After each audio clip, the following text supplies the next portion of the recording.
La sainte rencontre. Gloire à Dieu au plus haut des cieux, et à toi, parce qu'il l'a voulu ainsi. Demande, et l'on te donnera, parce qu'on t'a déjà donné. Demande la lumière, et apprends que tu es lumière. Si c'est la compréhension et l'illumination que tu veux, c'est ce que tu apprendras, parce que ta décision de l'apprendre est la décision d'écouter l'enseignant qui a connaissance de la lumière et peut donc te l'enseigner. Il n'y a pas de limite à ton apprentissage, parce qu'il n'y a pas de limite à ton esprit. Il n'y a pas de limite à son enseignement, parce qu'il a été créé pour enseigner. Comprenant parfaitement sa fonction, il la remplit parfaitement, parce que cela est sa joie et la tienne. La seule joie et la seule paix que tu puisses connaître pleinement, c'est de remplir parfaitement la volonté de Dieu, parce que c'est la seule fonction dont tu puisses faire pleinement l'expérience. Ainsi, quand celle-ci est accomplie, il n'y a pas d'autre expérience. Or, le souhait d'une autre expérience bloque son accomplissement, parce que la volonté de Dieu ne peut pas être imposée, étant l'expérience d'un désir total. Le Saint-Esprit comprend comment t'enseigner cela, mais pas toi. C'est pourquoi tu as besoin de lui et pourquoi Dieu te l'a donné. Seul son enseignement délivre ta volonté à celle de Dieu, l'unissant à sa puissance et à sa gloire, et les établissant comme les tiennes. Tu les partages comme Dieu les partage, parce que c'est la conséquence naturelle de leur être. La volonté du Père et celle du Fils sont un par leur extension. Leur extension est le résultat de leur unité, dont la cohésion est assurée par l'extension de leur volonté conjointe. Cela est la création parfaite pour les parfaitement créés, en union avec le parfait Créateur.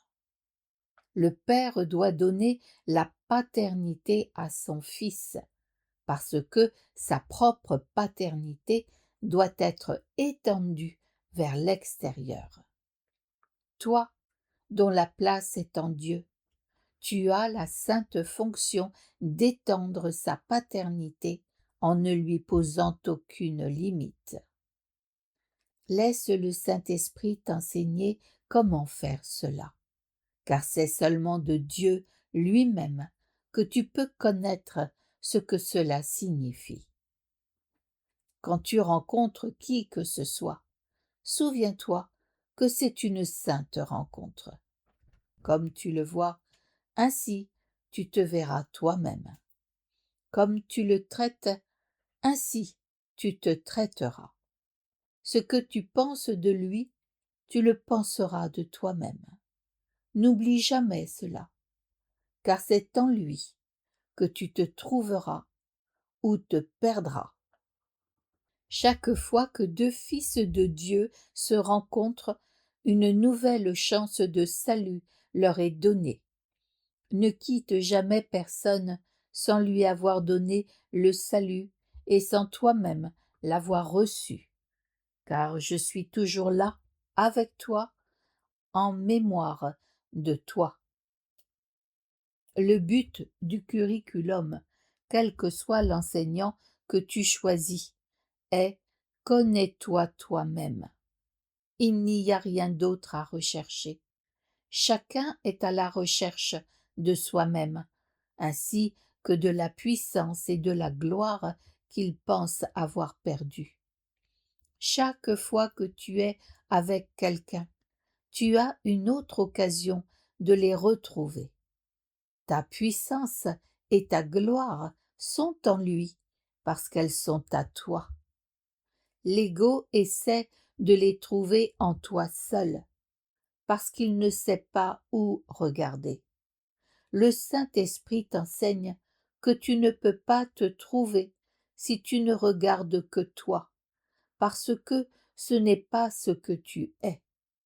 Chaque fois que tu es avec un frère, tu apprends ce que tu es, parce que tu enseignes ce que tu es. Il répondra soit par la douleur, soit par la joie, selon l'enseignant que tu suis. Il sera emprisonné ou libéré, conformément à ta décision, et tu le seras aussi. N'oublie jamais la responsabilité que tu as envers lui, parce que c'est la responsabilité que tu as envers toi-même. Donne-lui sa place dans le royaume et tu auras la tienne. Il n'est pas possible de trouver le royaume tout seul. Et toi, qui es le royaume, tu ne peux pas te trouver seul.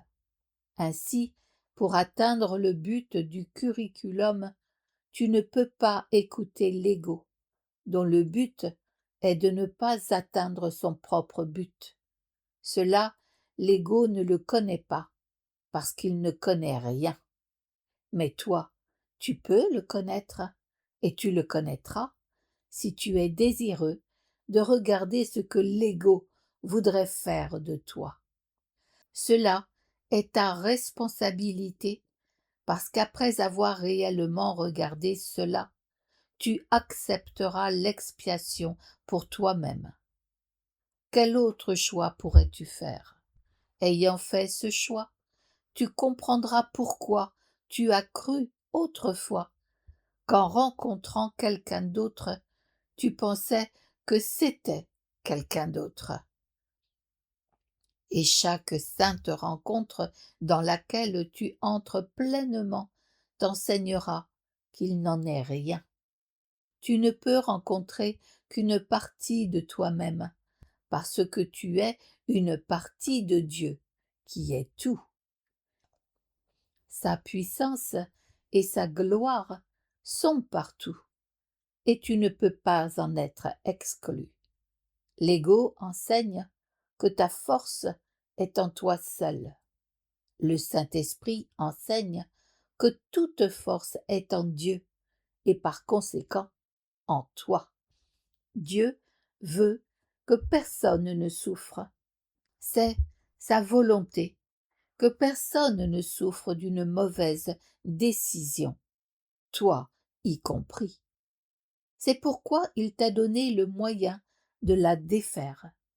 Par sa puissance et sa gloire, toutes tes mauvaises décisions sont complètement défaites, vous délivrant, toi et ton frère, de toute pensée qui emprisonne, tenue par n'importe quelle partie de la filialité. Les mauvaises décisions n'ont pas de pouvoir parce qu'elles ne sont pas vraies.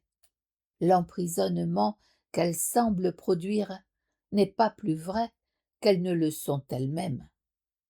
La puissance et la gloire appartiennent à Dieu seul, de même que toi, tout ce qui lui appartient.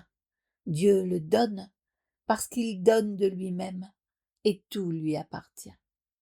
Donner de toi-même est la fonction qu'il t'a donnée.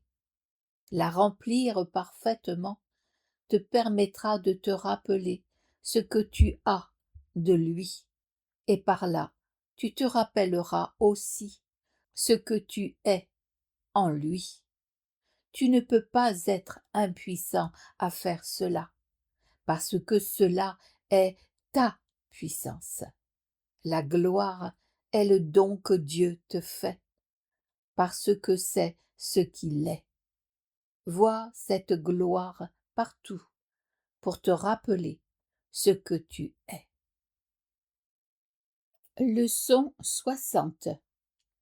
Ces idées sont à réviser aujourd'hui. 46. Dieu est l'amour dans lequel je pardonne. Dieu ne pardonne pas parce qu'il n'a jamais condamné.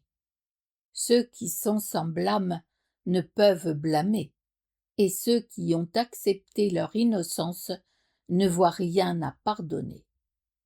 Or, le pardon est le moyen par lequel je reconnaîtrai mon innocence.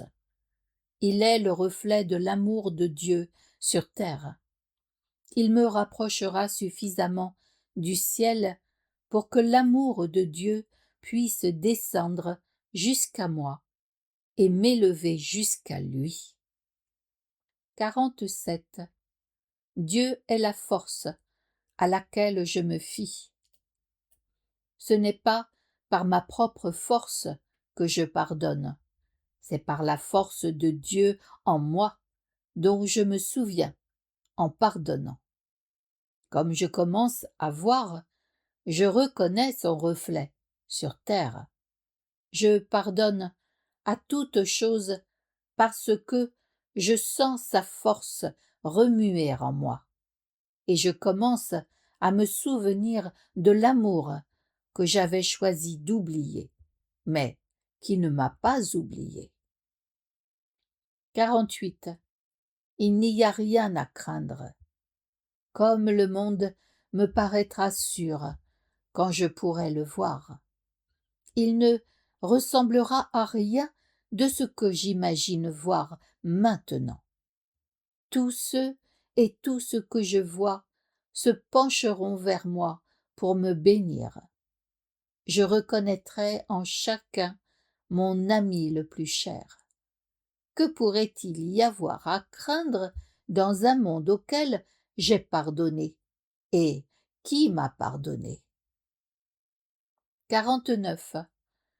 La voix de Dieu me parle tout le long de la journée.